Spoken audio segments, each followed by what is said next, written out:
In this lesson, I am going to explain you appending to a list. You can extend the list by using .append method. So .append, and then you have to use this parenthesis, a small bracket or a small parenthesis adds an item to the end of the list. So see, the focus is end of the list. This is our list. If you want to add after 9, suppose we want to add 10, 11, 12, whatever, so you can extend your list at the end. Here I have set a variable list underscore items, which is initialized via list items 4, 5, 7, 8, 9. And again, I will explain to you how you know that it is a list. All the items in the list should be separated by a comma, and these should be enclosed in the square bracket, not in the medium or a small bracket. A square bracket, it means it is a list. This is the simple example. Here, if I will run this, see, I will get 4, 5, 7, 8, 9. If I want to extend it, the simplest way, put comma and 10 here, and then when I will run, see, 10 will add at the end of the list. But we are not discussing this topic. Our topic is how to extend a list by using .append method. This thing. Right, this is the simplest way, but you should know that we can extend our list by using .append method. Here I will show you. So see, same list underscore items, we have 4, 5, 7, 8. Print list underscore items before, it will print before this. And then how you can append list underscore items .append. Here we want to add 9, so you have to write down the variable name, then .append in a small parenthesis or a small bracket. You have to write down whatever, 10, 11, 12. Here I said 9. Okay, 9. And then print list item after. When we will run, so see, list item before was 4, 5, 7, 8. After appending 4, 5, 7, 8 and 9.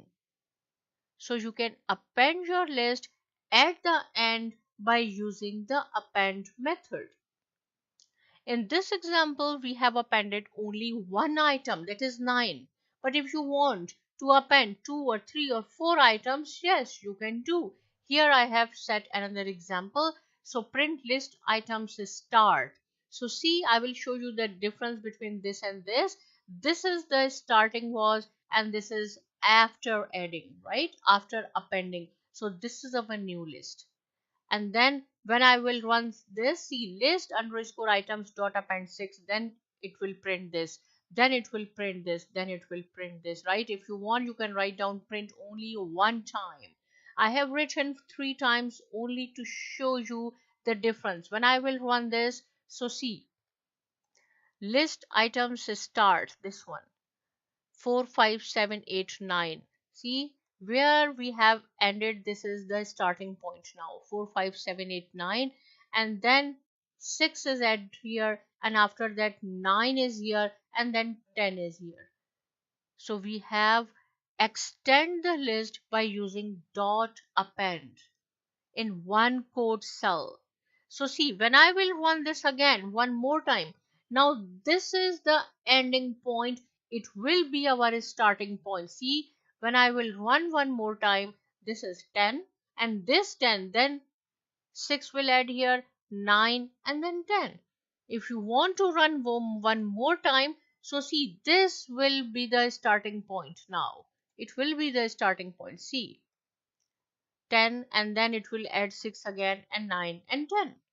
If you want to go back to the original list, this is our original list, right? You want to run this again. So what you have to do, come here in the previous cell. This is our previous cell.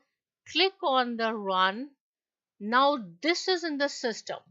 When we will run again this, you will see the small list. So see, this is very important. You have to practice it. When I will run this again, this will be the starting point now. See again 10 and then it will add 6, 9 and 10.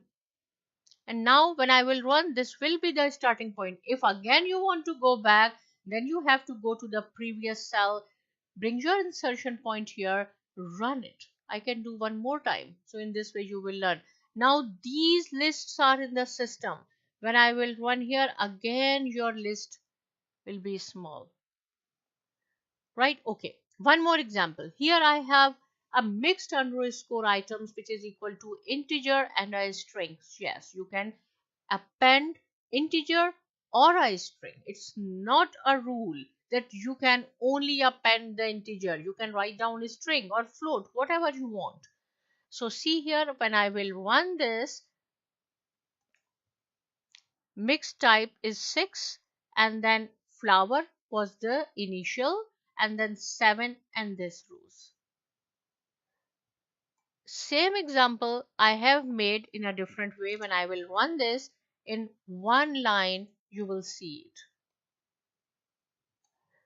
Sorry, if I will delete this line, this print, and when I will run this, you will see these two lines in one line. So it's up to you. Right, it's up to you if you want to take a printout only in one line. So print mixed item list and then mixed items. So mixed items are 6, and then flower, and then this append by 7, and then append by rows. If you want to append by another float or integer, you can write down here and then just write down print one time. Even if you do not want this, just delete. It's a practice work, right? So when you will run this, only the list, appended list, will be here. So now it is your job to make a small codes and run it and see the difference. If it's still any point is not clear, without any hesitation you can ask me. Subscribe to my channel, and thanks for watching.